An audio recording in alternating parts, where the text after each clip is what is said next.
my pleasure to welcome you to the Baumer Lecture Series at the Knowlton School of Architecture. My name is Rachel Fleet, and I'm the section head for City and Regional Planning.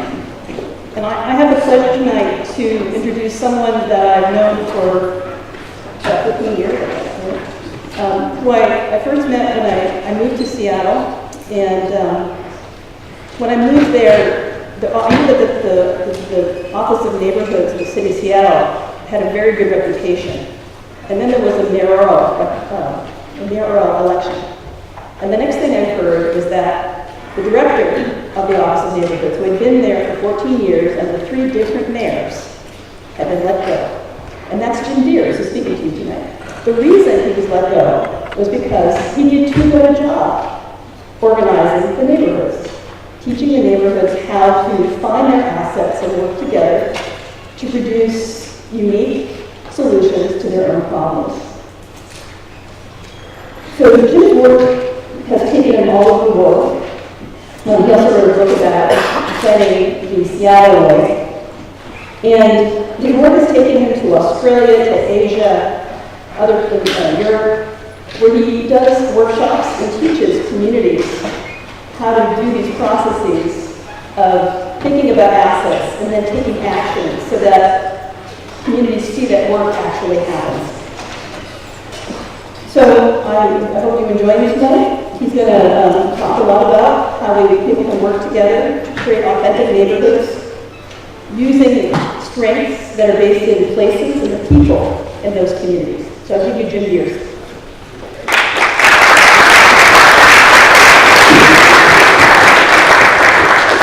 Thanks. Great to be here. So I mentioned that this morning, but you know, University of Washington is really used to losing to OSU. What we aren't used to is losing Rachel Fleet to OSU. So just an incredible loss to Seattle, an incredible gain for OSU and for Columbus. I just want to thank Rachel for all she's done for Seattle over the years, and just an inspiration to me. So thanks for being passionate about teaching, but also about making change in communities. I love being at universities. I've been teaching courses at the University of Washington for the past 10 years, I guess. And I teach one course a year. And I started off with architecture, and now I teach in social work. And I know absolutely nothing about either architecture or social work. So it's a great opportunity for me to learn from the students. But the reason I really love doing it is because I find the students really want to make change. They're passionate about making change in the world. So I teach now in social work. I got students who care passionately about social justice. They've read all the theory, they've got all the training, they're absolutely passionate about it, but they're being trained to provide services in the existing system, kind of reinforcing the existing system. So there's a real disconnect. So my passion is about working with students to help them get the tools, to get the training so that they can actually go out and make change in the world. So that's kind of what I want to share with you today is the role of professionals, the role of agencies in making change. Okay? So what I want to emphasize is I think there's 2 ways to healthy communities, 2 different paths. And one of those paths is service delivery, and the other path is community building, community action. And what I want to emphasize is both paths are absolutely essential. They're both quite critical roles, but they're 2 very different paths. So service delivery is largely done by agencies, staff organizations with budgets, whereas community building is done through associations where people just come together voluntarily to do collectively what we can't do individually. Service delivery, you tend to have classes of people. We've got the professionals, we've got the volunteers, we've got the clients. In community building, we're just all citizens. In service delivery, it tends to be top-down. Whereas community building is democratic. Service delivery tends to be one way, whereas community building is all about reciprocity. Service delivery tends to be siloed, whereas community building is holistic. And service delivery is totally dependent on money, whereas community building is totally dependent on relationships. Again, 2 very different paths, and both are absolutely critical. The problem is, over time, we've had more and more and more service delivery and less and less and less community. So I just doing some work in Taiwan and was reminded that the the characters for a crisis are made up of two different characters, one meaning danger and the other opportunity. So that in every crisis there's both danger and opportunity. The good news right now is that there is lots of opportunity. Lots of opportunity for change. The bad news, of course, is that means there's also incredible crises that we're facing.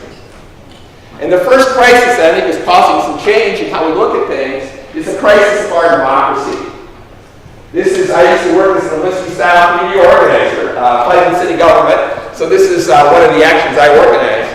But I'm finding increasingly that we're having a crisis of our democracy everywhere I go in the world, whether it's in the UK, whether it's in Australia. We've got fewer and fewer people voting all the time. And we've got more and more people thinking themselves as taxpayers rather than citizens. I do work in Beijing, and Beijing has taxpayers.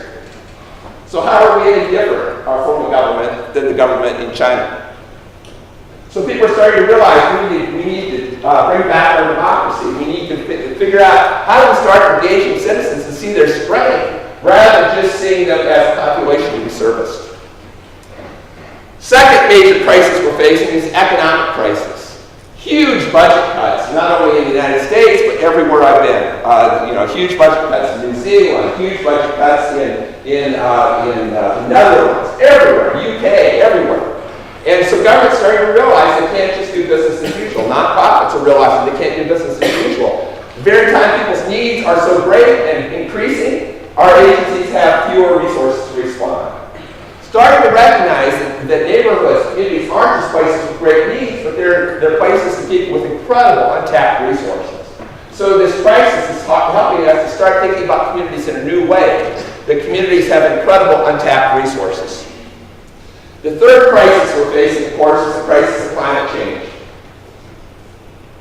And I don't think we're going to make it if we don't really change the way people are working. It's not just about trying to get people to adopt more and more green technology. It's about getting people to change the way they live. People are only going to adopt it if they feel some sense of connection with each other in the place that they share. Some sense that collectively their actions are making a difference. Otherwise, I'm just one person on this huge planet. What difference does it make if I don't recycle, if I waste gas? It's in community that we feel some sense of responsibility, some sense of accountability. So I want to share a story about the power of community when it comes to caring for the earth. This is a story from our Ballard neighborhood in Seattle. And this is based on a program we developed, I'll talk more about it later, called the Neighborhood Matching Fund, where we provide a cash match to local government in exchange for the community's equal match of volunteer labor in support of community-initiated projects. So this is in the Ballard neighborhood in Seattle. And Ballard is the neighborhood that had the least number of street trees of any neighborhood in Seattle. I don't know if the story's true or not, but Ballard has lots of Scandinavians. And they said when they came to Ballard, they were so tired of not seeing the sun that they chopped down all the trees. Okay? I don't know if that story is true, but they had the least number of street trees of any neighborhood in Seattle. They also had the fewest number of parks of any neighborhood outside of downtown Seattle. There was a woman in Ballard who cared passionately about street trees. Her name was Gravilla Gow. So she put notices in the church bulletin. She put them in the Ballard News Tribune, the local paper. She put them in the corner grocery store, advertising for other people who shared her passion for street trees. And she tried to find somebody at every block of Ballard who shared her passion. And if nobody came forward, she'd go to that block and knock on every door until she convinced somebody that they shared her passion for street trees. And then she got that person to sign a pledge form saying, I'll come to a training about how to plant and take care of the trees. I'll recruit my neighbors to do the same thing. So she turned in all the pledge forms for matching fund application. And one day, trucks pulled into her neighborhood with 1,080 trees. They dropped them off at every block in Ballard. Gravilla went and knocked on the door of the block captain and said, the trees are here. Block captain knocked on the neighbor's doors. That day, over 1,000 people came out, planting trees up and down the streets of Ballard. People felt incredibly empowered. Even though there's no street trees, at the end of the day, they had tree-lined streets. Look what we can do to work together as a community. They said, well, this is great. We still have the least number of parks of any neighborhood in Seattle. So they walked around the neighborhood looking for potential park sites and had a hard time finding it because the neighborhood is pretty developed. But they finally found this old run-down house. I used to serve as a nursery. It was right next to the Crown Hill Business District. It was a huge public safety problem. The property was overgrown. The house was falling down. They convinced the city to buy that property for a park. City has open space bond money to buy the property, but absolutely no money to design and build the park. So the neighbors did it themselves. Local landscape architect volunteered her services and worked with the other neighbors, and together they designed and built Baker Park. This is the entranceway into the park. This is some of the landscaping. There were some beautiful old trees in this park, and one of them had died. They're trying to figure out how to remove it. Then one of the neighbors, who was Native American, had a better idea, and they carved it in place as a totem. And here's some of the detail.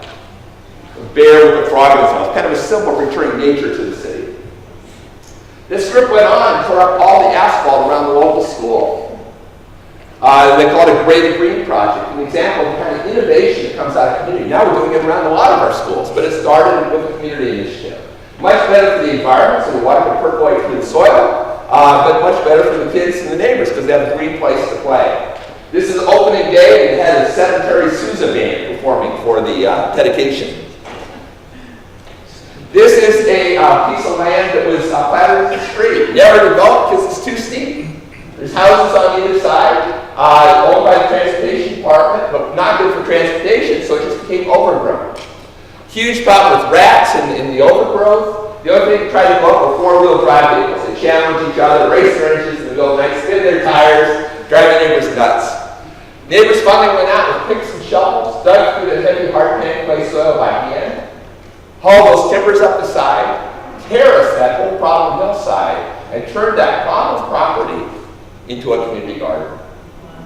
This is now one of 90 organic community gardens we have in the city of Seattle with 7,000 urban gardeners, and collectively they donate 10 tons of organic produce to our food banks every year. This is the group's most recent project. This is the site of another former house. To commemorate the house, they built all the furniture out of cement. And at the dedication of this park, they unveiled a timeline that shows the 20 parks they built over the past 20 years. Every one of them with volunteers. They've renaturalized natural areas. They built playgrounds. They built ball fields. They're working to restore a salmon estuary on Elliott Bay. All kinds of projects. 20 projects in 20 years. All volunteer. One neighborhood. Well, so this is great. We made our neighborhood a much better place. We're concerned about what's happening to the climate. We're concerned about climate change. So they organized an all-volunteer group called Sustainable Ballard. And every summer for the past 10 years, they've had a Sustainable Ballard Fest. And they have music and food in the Ballard Commons to draw people into the park. They have booths to educate neighbors about what they can do to reduce their carbon footprint. And the first booth you go to is the undriver's license station, where you go and check all the ways you will not drive over the next month. And when you do, you get a laminated undriver's license. It's pretty cool. They look just like my official Washington State driver's license.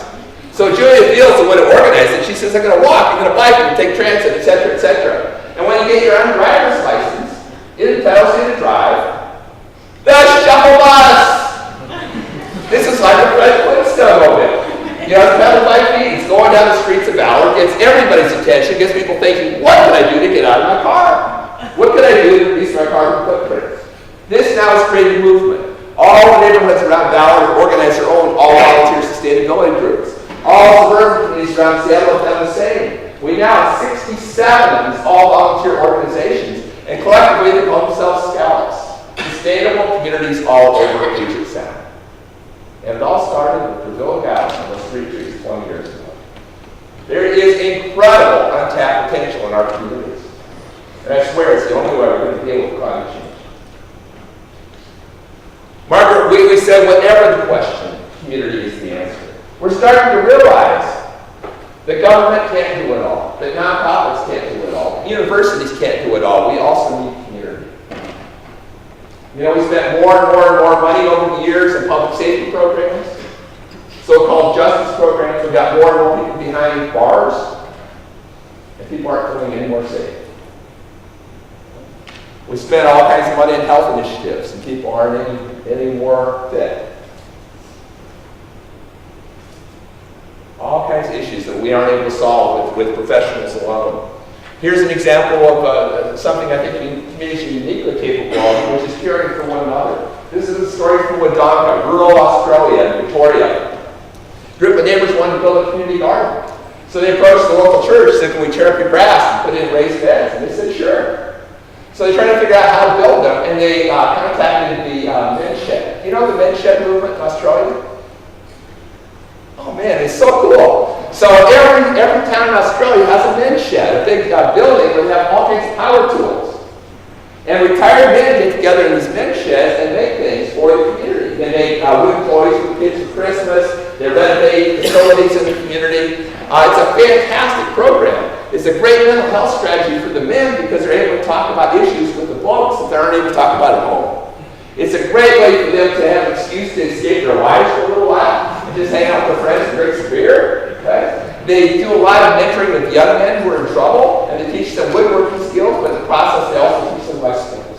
It's a great program. And now it's spread to New Zealand, and now we've got some men's sheds in the UK. We're starting to get some in North America. Anyhow, the men, the Wodonga men's shed, built the raised beds. And here's the guy with his power tools. Look how many tools they got. It's amazing.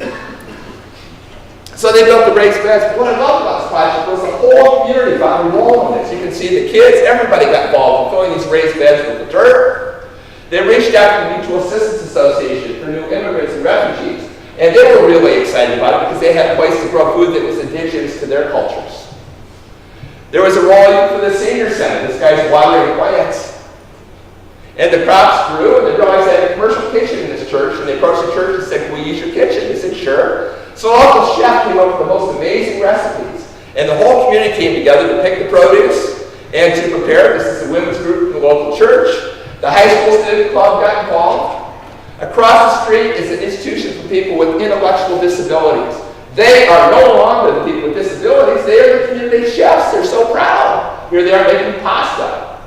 And together they prepare thousands of the most delicious, nutritious meals you can imagine for people who otherwise would have no food at all. That's the power of community. And the other unique power of community is power to promote health. I mentioned this morning, but studies show that only about 15% of health outcomes can actually be attributed to healthcare professionals. In many ways, our communities can have a much bigger impact on our mental health, on the physical and natural and social conditions that affect our health, on our incomes, all those factors, all those social determinants of health. So this is in Lewisham in South London. The physician here on the right-hand side realized that a lot of people in his practice, that their main illness was that they were depressed, that they were lonely. So rather than prescribe pills, he formed a time bank. You guys know time banks? Time banks. So a time bank is where people join a time bank and say, hey, I'm going to give an hour of my skill to other people in the network. And for every hour that you contribute, you get an hour of some skill that you need from somebody else in the network. So you might need plumbing, and you hook up with a plumber. The plumber takes care of your plumbing, and somebody else, you might be a lawyer, and you do a living will for somebody else, and the person who gets the living will might need a painter, and the painter goes and helps the plumber with some other project. So, and what I love is everybody's time is valued exactly the same. So when I was there, I went to a Bring and Fix event, and it was just an illustration about all those incredible skills that are in the neighborhood. So if you pledge an hour of your time, you've got to bring something that was broken, get it fixed by neighbors. So this woman's fixing somebody's clothes. This person's fixing somebody's blender, fixing bicycles, fixing somebody's hair, fixing somebody's back. She's really excited. She got her high heel fixed. But what I love about this is it's not just a way, it's a great way for people on the margins of the economy to get their basic needs met, right? But it's also a fantastic way to build those social relationships. So in the process, we can build connections. So these guys are making a fruit smoothie together. One person bicycling, the other person, holding on to the smoothie mixer. This person's offering skydiving lessons. That's the skill she's sharing. But people doing things collectively. And here they are celebrating the 8th birthday of the time bank. Lots of social events to bring everybody together. Another unique power of community is the power to prevent crime. Police officers can enforce laws, but only communities can prevent crime. So this is a story from Limerick. This is one of 4 social housing communities in Limerick. This one's called Ballard Weston. They had a huge issue with the local gang, very violent gang. Here's some of the gang members. There had been a couple murders in the neighborhood. The government's solution, without consulting the residents, was we're going to buy up people's homes and tear them down and rebuild this community. So one at a time, we started buying up people's homes. They became boarded up. Soon they were covered with graffiti, and it wasn't long before there was garbage everywhere. With the collapse of the economy in Ireland, there's been absolutely no money to follow through on the plan. So the people are worse off than ever. Half the housing is boarded up. People are more scared than ever to come out of their homes. But on Christmas Eve, a young at-risk girl named Maeve organized her friends, and they went around house to house Christmas caroling. Incredible bravery. But it gave everybody else confidence to start coming out of their homes. And in the middle of the neighborhood was a large vacant lot where all the drug deals were going down. The young people went out, painted out the graffiti. They cleaned up the sidewalks and the gutters. They recruited their parents and neighbors to help build some vinyl boxes. They whitewashed the walls, created a mural, and turned that problem property into what they call the Garden of Hope. And now it's become the community gathering place. It's the place that's rebuilding that sense of community. And the residents are going back through against the wishes of the local government, renovating facilities and living in them again. Rebuilding that social fabric in the community as well as the physical fabric. Another unique power of community is the power of sustaining the local economy. I was just in Tommy Village in Taiwan. That's in Puli in the central Taiwan in the mountains. Small village of 2,500 people. Incredibly economically depressed. They were relying on selling bamboo shoots, and the market fell out of bamboo shoots in the late 90s, and this was the most economically distressed area in central Taiwan. And then things got really bad. In 1999, they had the major earthquake. They were the epicenter. Over half the housing was demolished. Many people killed. In the middle of all that devastation, they tried to take stock of what are our strengths as a community. And they realized that they had 28 of the 32 kinds of frog species in Taiwan were in this village. Hundreds of different kinds of butterflies, and dragonflies, and birds. So their vision was to create an eco-village. Had a hard time talking some of the farmers into this idea, but they started work on it, and they started revegetating. They started taking out the problem properties, the old rice fields that weren't productive anymore, and putting in native plants. They created ponds as a way to deal with the flooding issues, and it also brought back more of the frogs. They took out this concrete that lined the river and brought back natural plants so that they had an environment again for nature. And then they started training the farmers on how to be eco tour guides. Hundreds of hours of training each one of them went through, and 48 of them became certified as eco tour guides. So it started bringing tourists for the first time into Tommy Village. They got so many tourists that then they need places to stay. So 31 bed and breakfasts started up in this little village. And then they needed things to eat. So they started up organic gardens so that they could grow food for the tourists. I love this restaurant. They specialize in food that can only be eaten by caterpillars and butterflies. But what I love about it is a very holistic strategy. So they involve their elders with dementia in the gardening. They found it's a great way for them to reconnect with each other and connect with the earth, to feel like they're providing some real value back to the community. And the other thing it's done is really brought all the young people back. The young people who left in droves because there were no jobs for them, because it was a pretty boring place. Now it's a cool place to be. And they've got all kinds of art that's been created by young people celebrating the ecology of the place. These gigantic caterpillars, butterflies, really cool place. Another unique power of communities is the power to create great places, really distinctive places, not the kind that just come top down, not the developer's dream, the architect's dream, but that really build on what's special about each place and build on the creativity of community. So this is in Christchurch. Christchurch is one of the sister cities of Seattle. I was there before the earthquake. I was there right after the earthquake. I could not believe the level of devastation. 80% of the center city was destroyed. 500,000 neighborhoods.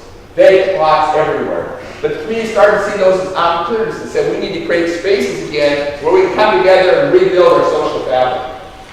So right in the center of Christchurch, where the old hotel had been, and collapsed, they said we want to create a community gathering place. All they had were a bunch of old construction pallets.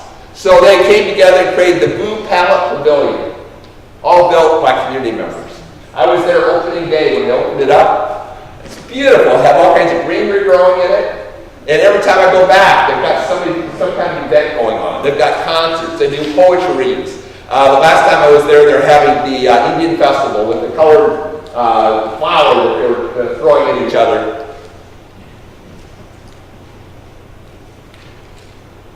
This is another vacant lot. Somebody had an old washing machine, and they put speakers on the inside. And if you put in a couple quarters and hook up your iPod, you can play whatever kind of music you want. And there's a dance floor there, and right in the center of all this devastation, people are dancing.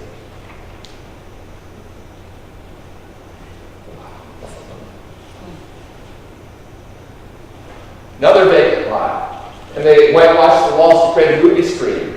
And you ride up on your bicycle and you hook it up to a generator, and as long as you're biking, you can watch the movie. It's cycle power cinema. So everybody biking together as they watch the movie. It's very cool. Another vacant lot. They whitewash the wall. People can come and write poetry. All kinds of poetry there. And they do poetry readings there. And this poem in particular I found really moving. Amidst the shards of glass and twisted steel, beside the fallen brick and scattered concrete, we began to understand that there was beauty in the broken. Strangers do not live here anymore. And how through that catastrophe, through that crisis, people discovered what was really important in their lives. Christchurch is the kind of place that was very class conscious. So the first question was always, what school did you go to? Now the first question is, are you okay? How are you doing? People rediscover the importance of community. We often realize when it's too late. And finally, the power to demand justice. No major social change in this country has ever happened top down. Every major social change has happened bottom up. Whether you're talking about civil rights movement, women's rights movement, the disability rights movement, the gay lesbian rights movement, the environmental movement, the anti-war movement, every major change has come bottom up. So without strong communities, we can't make change. This is a story from London. London, all of the churches and mosques joined forces together in a group called the London Citizens. And they did lots of conversations within the group to figure out what their priorities were. And they said the first priority was in East London, largely immigrants and refugees who are working really hard jobs, low wage, and aren't making enough money to actually live in London. So their campaign was, we want everybody to get a living wage. We want to make sure everybody who's working in London gets enough money to actually live in London. And so they went after one university at a time. They went after the hospitals. They went after the chain stores. They went after the city of London, demanding that they sign contracts agreeing to living wages. And they've been incredibly successful, and here's why. Look at the kind of turnout you're able to get when they bring all those different institutions together. And when the Olympics came, they said, we are not going to support the Olympic bid unless you agree to pay everybody involved in the Olympics a living wage. The custodians, the construction workers, everybody. And a large portion of the Olympic Village was turned back into communities of permanently affordable housing trust. That's the power of community. Here's some of the other powers of community. Strengthening democracy, etc., etc. The problem is, at the time we most need our community, because of all these crises, our community itself is in its greatest state of crisis. How many of you know Robert Putnam's work? Rachel, of course. Professor at Harvard University wrote an incredibly depressing book called Bowling Alone, where he talks about how fewer and fewer people in North America are connected to community. About how fewer and fewer people belong to the traditional associations. How fewer families eat dinner together. How fewer and fewer people are voting. All kinds of indicators of the breakdown of community life in North America. He cites lots of reasons. Single-purpose land use. We used to live, work, learn, play all in the same neighborhood, the same town, bumping into the same people over and over again. Now we create single-purpose places. Bedroom communities where people just go to sleep. And the only bumping that happens is with cars. Right? increasing our main streets. People go to the malls to shop. You might drive a half hour to the mall to shop. You might commute an hour to work or to school. And in a sense, you have many different communities, but in a sense, you have no community at all because we don't bump into the same people over and over and over again like we used to. How people are increasingly mobile and move multiple times over the course of your life. And the more you move, the harder it is to build those relationships, which is what community is all about. More time working, more and more people in the workforce, people working longer and longer hours, chasing the material things rather than the relationships. The electronic screens, Robert Putnam said the biggest thing breaking down community is television. People say they don't have time to be involved in community, yet they spend an average of 3 or 4 hours a day in front of the television set. He wrote the book a few years ago, so now I think he would add a lot of the other electronic screens, you know, the video games and all that. Increasing globalization, where where products and decisions are made further and further away from where we live. I think perhaps most distressing to me is that the very institutions, the very agencies that are trying to help our communities, the universities, government, nonprofits, are contributing to the very breakdown of communities are trying to help, inadvertently. And here's a couple of ways I think they can contribute to the breakdown of our communities. One is we have more and more and more professionals doing for communities what communities can do better themselves. And the second thing is, the strength of every institution is they're organized into silos. Certainly true, I'm sure it's true at OSU, it's certainly true at the UW. Every discipline is separate. They never come together on the campus. Right? It was true in the city of Seattle. There were 32 different departments, each one focused on a different function. Never come together as one government. Each department fending for itself. Each nonprofit organization usually tends to have its own focus. We have one set of agencies for young people, delivering programs and services to young people. We get another set for old people. We get another set for people with disabilities. We get another set for new immigrants and refugees. And you can't build community in silos. Our agencies are separating, breaking up our communities. Who's serving whom? When our communities have to organize themselves in the way the agencies are organized, rather than professionals organizing themselves the way the neighbors are organized. So I've totally depressed everybody. Talk about how important community is and it's going to hell. Okay? I'm a hopeful guy, so I want to share some of the strategies for moving in a different direction, particularly thinking about the role of agencies and professionals and doing our work in a very different way where we get that professional expertise that's absolutely needed to build strong communities, but we also recognize the incredible strengths of the community themselves and work in more of a partnership. Does that make sense? So I think there's 3 major paradigm shifts that agencies of all kinds need to make if they're going to be good partners with the community. And the first shift is instead of always being organized into silos by our discipline, by our function, to start thinking about how do we come together across all those silos in more of a place-based kind of way. How do we start with the place rather than the function? Because that's the way communities are organized. Rather than separating the physical from the natural, from the social, how do we start focusing on the place where it all comes together? So in Seattle, one of the ways we did that is created a Department of Neighborhoods. Actually, it was created before I came on the scene. I'm still not quite sure why I got selected. Charlie Royer was the mayor at the time. He called me up and said, Jim, I'd like to be the director of this. And I still can't figure out why he appointed me because I only had 2 interactions with him prior to that time. One was when we had picketed his house, when I was in the organizing. And the other was when we released a live chicken in his office because he backed down on the campaign commitment. So I'm not necessarily recommending that as a career move for you, but it worked for me. And I don't know if he did it just to get me off the streets or if it was payback because of a pretty controversial department when it started. But I found myself as a director. And so I realized, I'm not going to be able to just train people how to release chickens. I won't keep my job for very long. So the idea became, how do we start making rural partnership work again? How do we make democracy work again? How do we get local government to see active citizens as a strength rather than as a problem? And how do we get people in communities to start seeing government as an extension of themselves rather than as the enemy? Right? Huge shift in both. So one of the things we did is try to figure out how do we do our work in more of a place-based kind of way. City of Seattle had 32 departments, one for parks, one for libraries, one for streets, every function had its own department. And so what we did is create little city halls. Storefront offices in neighborhood business districts where people can do business with city government across all of the silos. Where you go in there and pay your public utility bills, or not pay them if you couldn't afford it. Where you could go in and get your building permit. Where you could go in and actually apply for a passport, even though that's a different layer of government. Because people in communities don't distinguish between different layers of government. For them, it's just government. You can get a metro pass there, a bus pass, even though that's a different level of government. Try to make it really easy for people to work with government.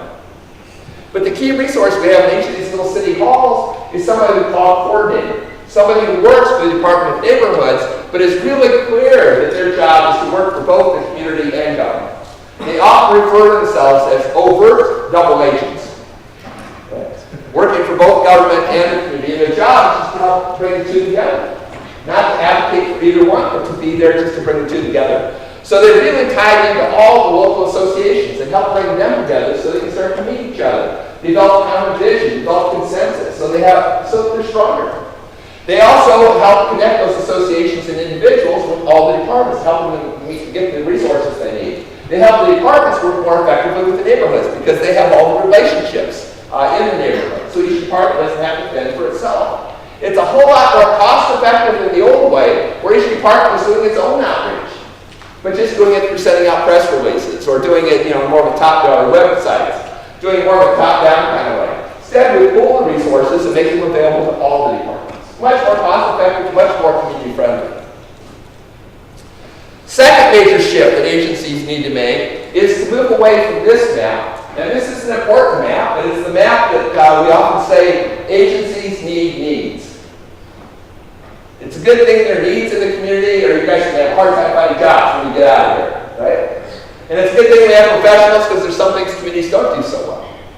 But often in their desire to help communities, the first thing professionals do is do a needs assessment to figure out what are all the problems in the community. How can we be most helpful? It's a very legitimate exercise, and too often times that's where we stop. And we forget about this map in the same place, which are all the strengths of the community. We've totally forgotten about the strengths of the community.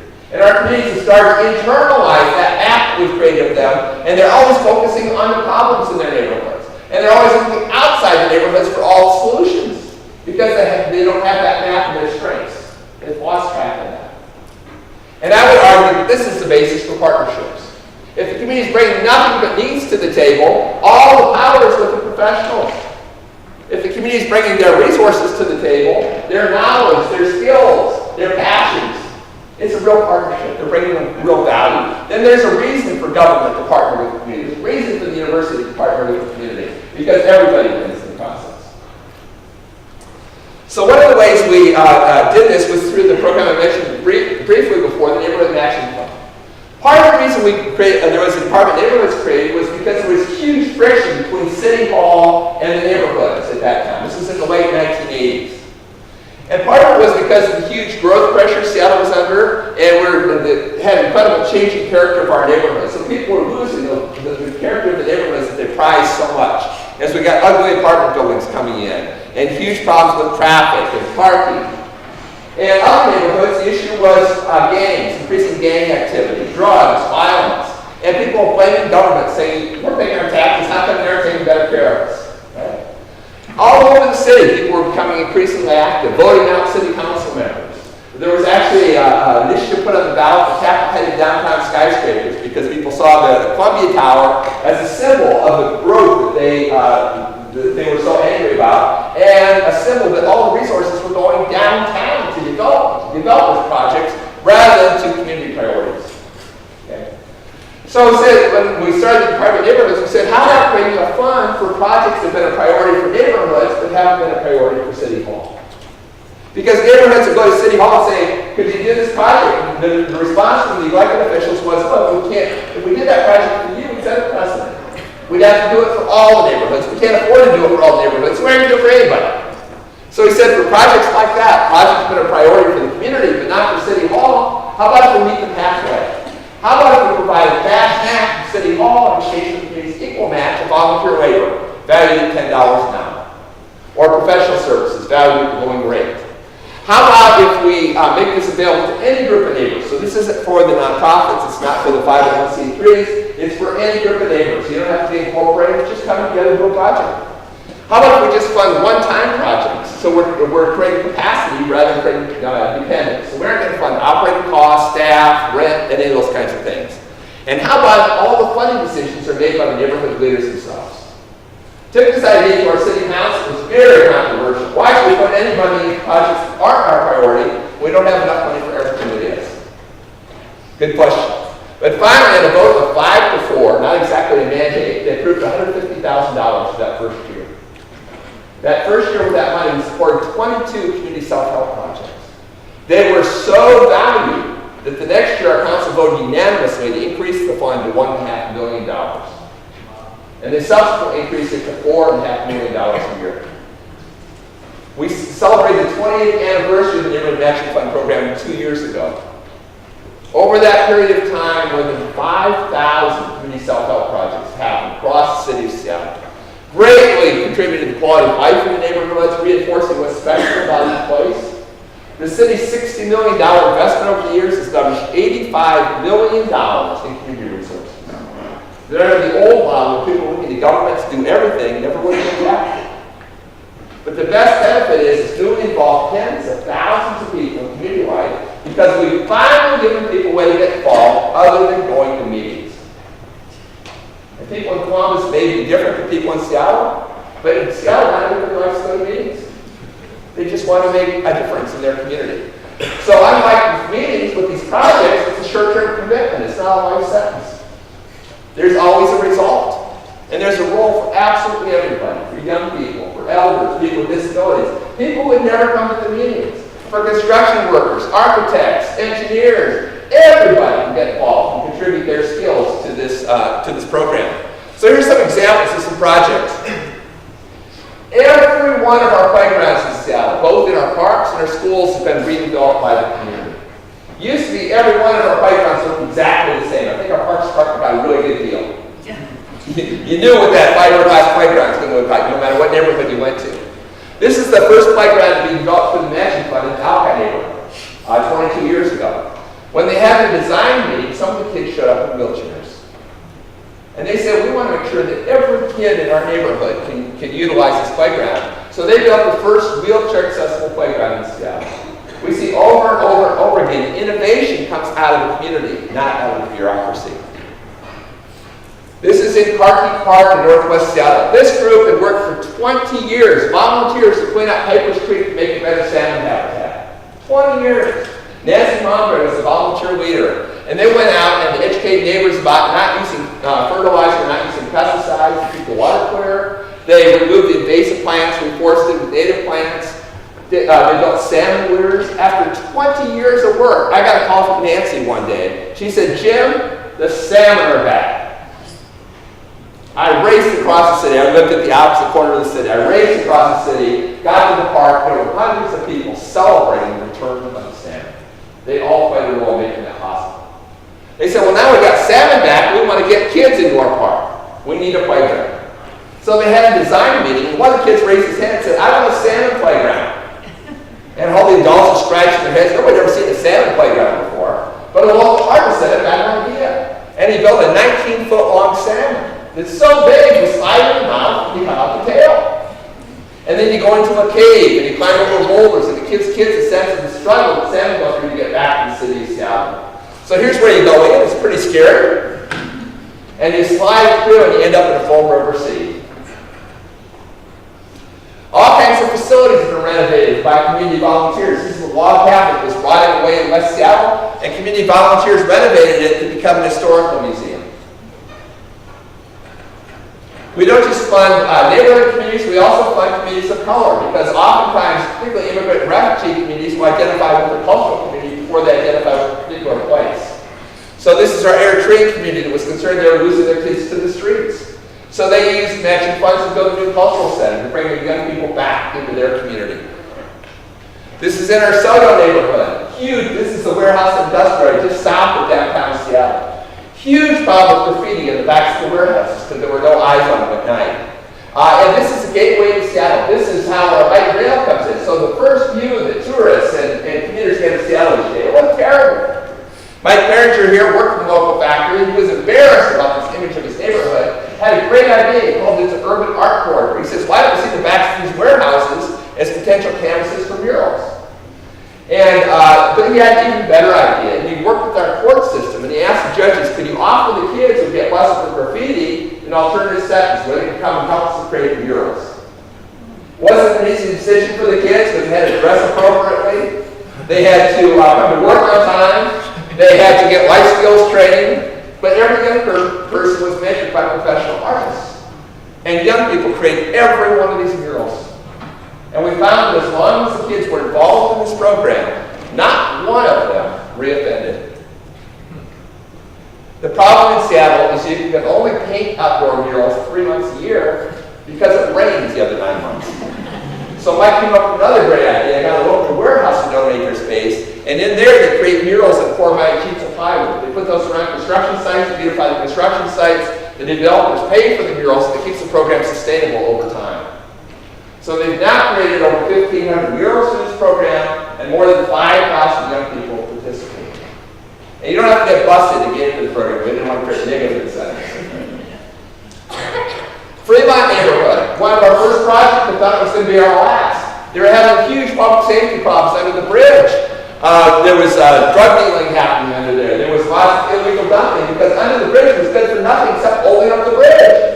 You know, any other neighborhood, I think they would put fences up on either side to keep out the problem. Fremont got lots of artists that had a different idea. Of course, their idea was to install a troll. This troll is so big that that's a real VW he's got in his claw. Serving an environmental state, like they lifted it off the top of the bridge. When I told the mayor we're going to use public funds to build a troll under the bridge, I thought that was going to be the end of the matching fund, and the end of my job. This has been incredibly effective. I mean, now there's just tons of, there's always people under the bridge. Tourists come from all over the world. Here's proof. And with the comic shop, the local business district, greatly revitalized the neighborhood as well. But absolutely no public safety problems. In fact, they formed a troll patrol to make sure that the troll and neighborhood are safe. So what happens when people start to take ownership of their community's campus? The third paradigm shift is to move always doing things top down, which is what agencies tend to do, and start doing work in a way that's more bottom up, that's more community driven. So neighborhood groups said, this is fantastic that you've empowered us to do these projects, but if you really want to give us power, you'd give us the power to plan. So we can really think about the larger vision for our community. And frankly, I think that's part of the reason why the mayor did plan, because we both hated planning. I've been a community organizer, and I've received so many plans done to my neighborhood that never, ever happened. They just sat on the shelf, because nobody owned them except for the planner. Nobody understood them apart from the planner. Or worse yet, sometimes they got implemented. And they weren't the community's vision, they were the planner's vision. Our mayor was opposed to neighborhood planning for a whole different reason. Because the neighbors he always saw were just those usual suspects, the ones you always see at City Hall, who we often term NIMBYs. And he said, you know, if we give them the power to plan, they're just going to downzone the neighborhoods. We're never going to get the kind of growth that we need in Seattle to make Seattle work. So he didn't trust the neighborhoods. So that's what we had in common. So, and I didn't hire any planners. I hired community organizers. So I thought, how do we do this planning? So we made eligible use of our neighborhood matching fund. And then when the city created a comprehensive plan, our mayor said, we're going to do neighborhood planning within the context of the comprehensive plan. So here's how that planning differs from traditional planning. First of all, the comprehensive plan provides the framework for the neighborhood plans. So neighborhoods aren't planning in a vacuum. Secondly, the community initiates the planning. No plan is done because it's the city's priority, because it's the planner's idea. It happens because people in the community are motivated to do a plan. But the community can't do a plan unless they bring all the stakeholders together. It can't just be one group in the neighborhood. It can't just be the resident association, those who often don't represent the community. It's got to be all the different stakeholders, the business groups. It's got to be the tenants, and not just the homeowners, but the tenants too. It's got to be the new citizens. It's got to be the homeless people. It's got to be the young people, the old people. Make up the whole, everybody makes up the neighborhood. Once they brought the whole community together, then the city will provide some funding and some technical assistance to help them be successful in their planning efforts. But the community can hire their own planner. So they're looking for somebody who not only has technical expertise, but someone who really knows how to involve the community. And someone who understands the value of involving the community, isn't just going through the motions. The community is able to define its own scope of work. When our planning department had done neighborhood plans in the past, they tended to just be land use plans because our departments are so siloed. And there's nothing more controversial than a land use plan, particularly when it's divorced from everything else. Or in some neighborhoods, it was just a capital improvement plan. When the community's planning plans for what's important to them, they develop their own scope of work. It might be around public safety. It might be around economic development. It might be around affordable housing. It might be around the environment. It might be around education. It might be around arts and culture. Usually it's all of those things because it's in communities that everything comes together. So you get a much more holistic plan happening out of neighborhoods. And then the community drives the plans throughout the process. So when the plan's done, it's not just the planner's plan, it's the community's plan. And they're there holding city council accountable for implementation, but also taking a lot of responsibility for implementation themselves because they own the plan and they understand that some things communities do best. So I just want to give you a couple examples of what happened out of a couple of our neighborhood plans. This is in my old neighborhood in Columbia City. I'm showing this picture for because this was a neighborhood, low-income community, the highest percentage of kids of any neighborhood in Seattle, had really the most run-down, smallest community center in the city. Out of the neighborhood plan, they said our number one objective is to get a new community center, larger facility, because they involved hundreds of people in the planning process. They were able to lobby the city and get the money for this community center in the background, which is now the largest community center in the city. But the reason I'm showing this picture is neighborhood plans aren't just about creating a to-do list for local government, it's also identifying things that communities can do. So in the foreground, we see ball fields.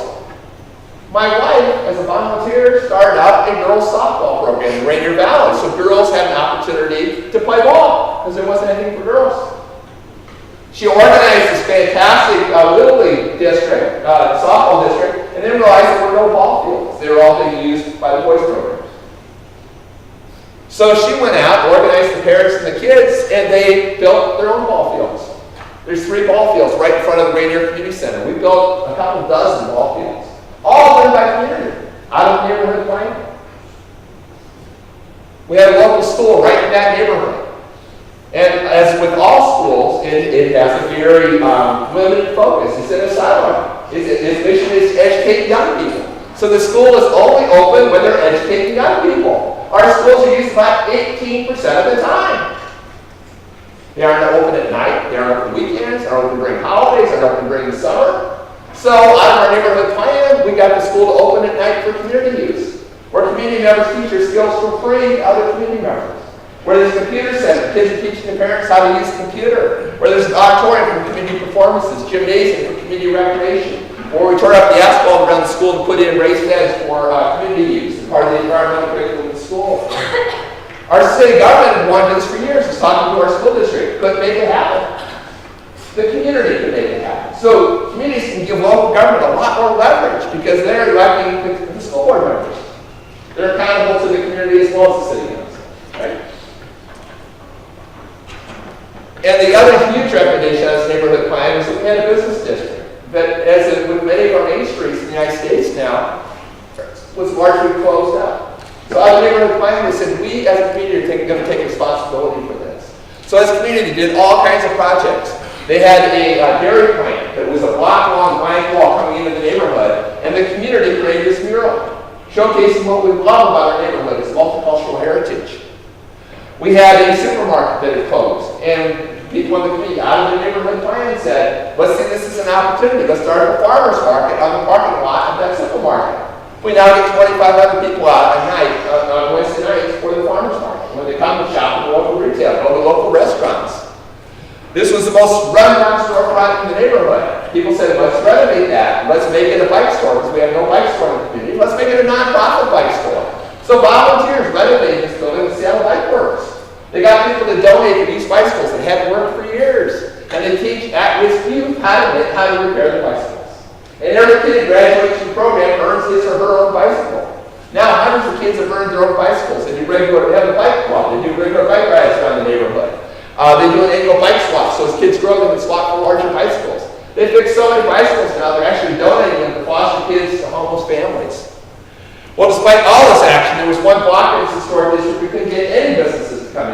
Finally, people said, look, we can't get real businesses, let's pretend. So we talked about what kind of businesses do we want. They painted that whole block to make it look like the kind of businesses they wanted. An ice cream store, a toy store, a hat shop, a dance studio, a bookstore. People got so excited, cars were stopping. People wanted to get out and shop. Within a year, we're going to take down every one of the murals because real businesses want to get in the action. This is what it looked like 1 year later with the Italian deli, with the brew pub, co-op art gallery that also came out of the neighborhood plan. There's incredible power when we start partnering with our communities. This is one other example of the Delridge neighborhood. This is the neighborhood that was the most auto-oriented, no center to it. Just Delridge way, waiting somewhere else. Low income, multicultural community. Out of their neighborhood plan, they said we want to see our environment as a real treasure. We want to figure out how do we enhance that. We want to get the kind of public facilities that other neighborhoods have had. We haven't had because they haven't had a voice in City Hall. And as we make our neighborhood a better place, we want to keep it affordable. Here's what resulted. Volunteers came and they removed the invasive plants from along the creek and reforested with native plants. They created a 4-mile trail system along the creek, including this wonderful fishbone bridge that spans the creek. They worked with new immigrants and refugees to build community gardens. All done through community action. Then they lobbied the city and said, we want a library like every other neighborhood has. And because they involved so many people in the planning process, they had an army. They were able to convince the city to put up the money for the library. Before the city even had a chance, they came together and designed the library themselves. Invited out city officials and said, this is what our library is going to look like.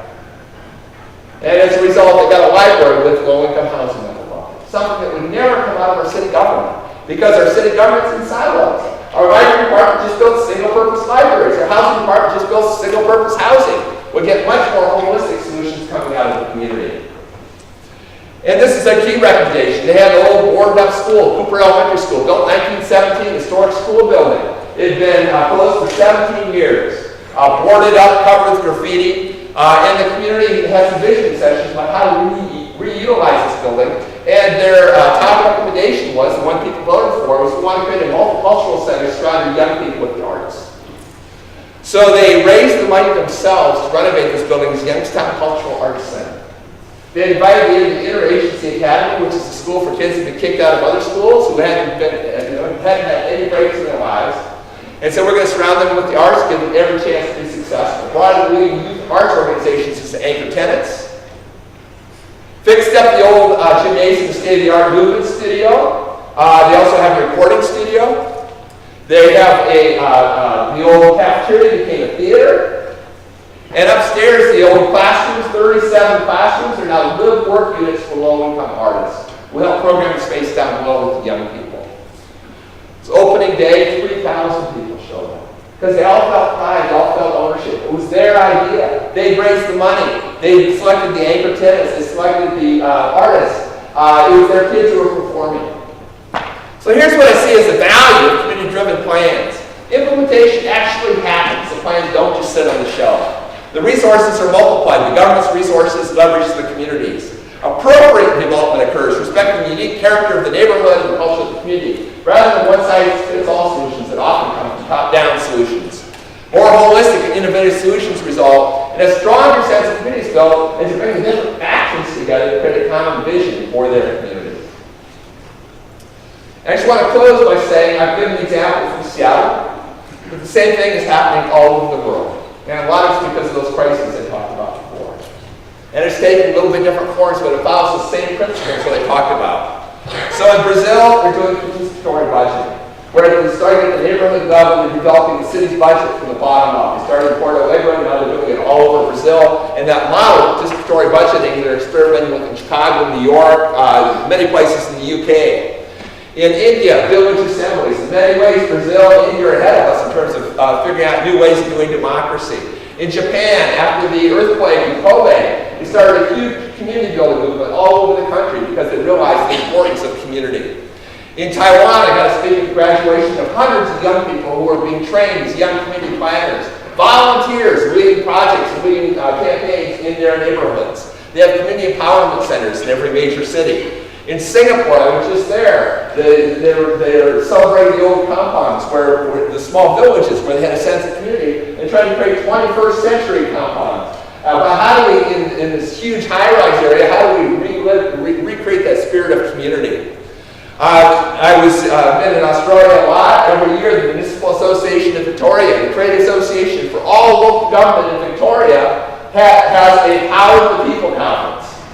How refreshing to have local government see democracy as one of its critical functions.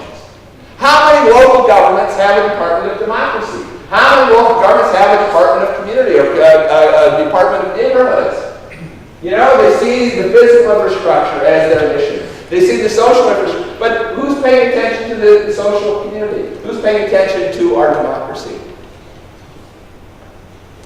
In New Zealand, they call it community-led development. Huge movement all across the country. I've given talks in Parliament, given talks working with Maori communities. In many ways, community-led development there is building on the principles and language of the Maori.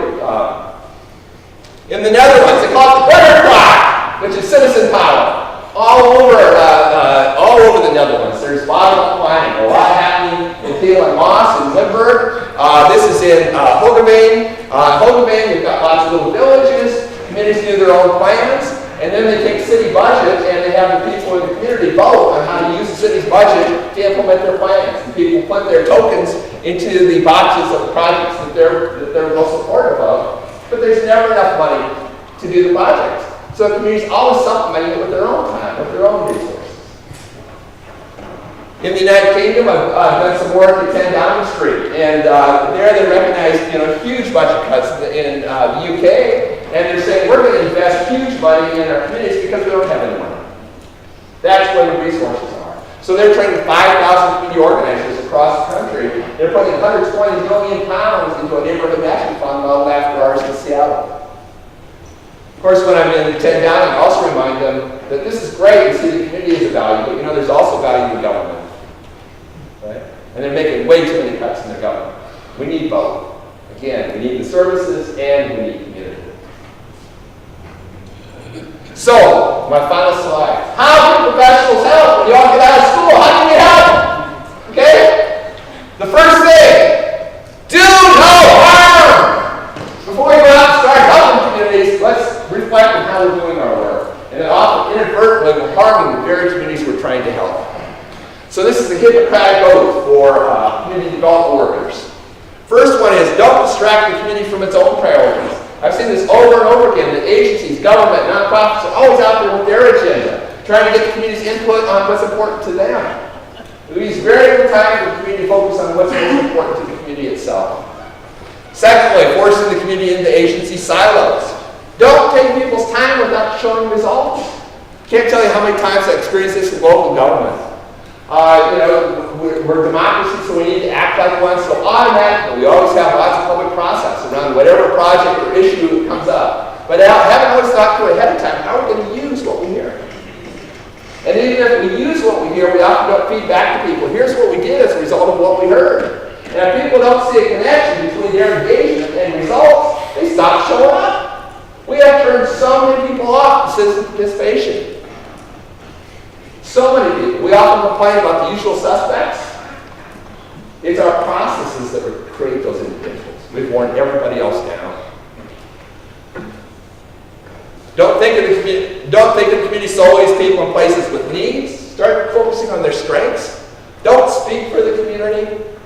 Don't do for the people. When I was trained as a community organizer, my mentor said, I got together the first week, he said, Jim, tell me what you did not do this week. I said, what do you mean? I've been working 24/7. I've been working so hard. I've done everything. He said, that's the problem. Your job is not to do for the community. Your job is not to speak for the community. Your job is to help the capacity of the community speak and do for themselves. So every week I want you to come back and tell me one more thing you are not doing. Don't make the community dependent on you, funding, or other external resources. Always think you're not going to be around forever. The funding's not going to be around forever. The grant's not going to be around forever. So you need to think about how am I building capacity in the community so they can carry on after I leave. Because if you're doing everything, you're gone, the community's going to be worse off because you were there. They become dependent on resources that are no longer available. Don't use liability, safety, or other red tape as an automatic excuse to say no to community initiatives. Whew. It was great when I was in Palmerston North, New Zealand. They have a do-it-yourself placemaking kit that they give And my favorite thing is they have this card on the inside. It's like a credit card kind of thing, but it says get out of jail free card. And it says if you inadvertently contravene city regulations in your efforts to make your neighborhood a better place, please hand this card to the city planner. It's great. It's really great. And then support communities take the lead. So get out of your cubicle and into the community. So many people are trying to do their community work from behind the computer. It doesn't work. Help the community discover its resources and power. Help communities to focus on that map of their strengths because they've started to internalize that map and the needs that we've created of them. Share tools and enable community to take the lead. Assist community associations to network with one another. There's no one association that represents everybody, so how do we start bringing those groups together? Help people find ways to share their gifts with one another, particularly the label people we've labeled with what they don't have. Pay attention to segments of the community that are being excluded, find ways to engage them, raise objections when you encounter discrimination, develop leaders, always be on the lookout for potential new leaders, share stories of community success, and practice what you preach by being active in your own community. What's exciting to me now is that people in all fields are discovering the value of community. They're discovering it in the public health field, they're discovering it in architecture, in planning, they're discovering it in public policy, public affairs, they're discovering it in every field. Understanding that they're in art, everything. Realizing that if professionals can combine their skills with the community's knowledge and the community's passions, you get the best possible outcomes, bringing those together. Right? The problem is everybody's still doing it in their silos. So if we're going to do this work effectively, we need to start thinking about how do we work together across these silos and start in more of a place-based kind of way. It's something to think about no matter what profession you go into. You know, if you're going to become a doctor, if you're going to become an architect, if you're going to become a planner, think about how do you use your professional expertise, the wonderful skills and knowledge you gain from this program here. How do you use that to go out and empower the community rather than contribute to its breakdown? Because we need you as professionals, but we also need those active communities. We need them both. And then we get the best possible outcomes in terms of the environment, in terms of health, in terms of public safety, all those issues we talk about. So, okay, do it! Okay, thanks.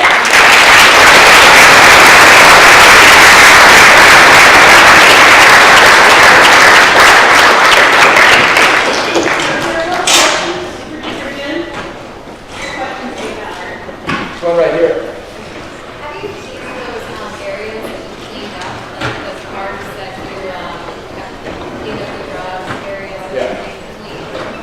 So the question was, you create these wonderful places, and how do you maintain them over time? How do you keep it clean?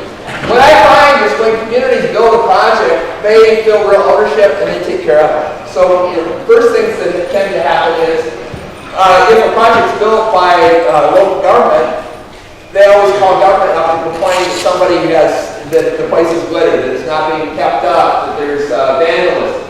If the community's put so much work into it, they're watching out for that.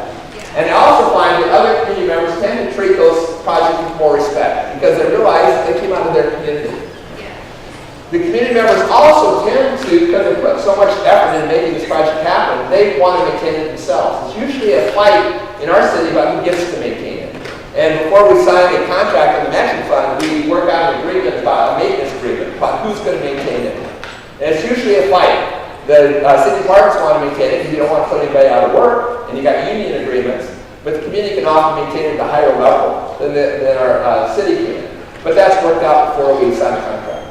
But that's one of the real values. You know, community gardens are going to be a huge thing everywhere I go in the world now.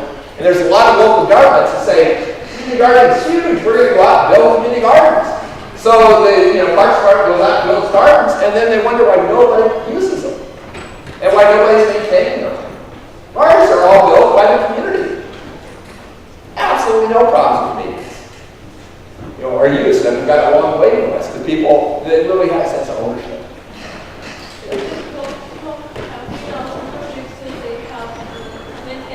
I'm sorry, too. Because people have the ownership, so they are responsible to maintain the public space instead of relying on the government service. Right. Yeah, she said because the community feels a sense of ownership, then they feel like they need to take care of it rather than government taking care of it. Is that right? So the public space is not the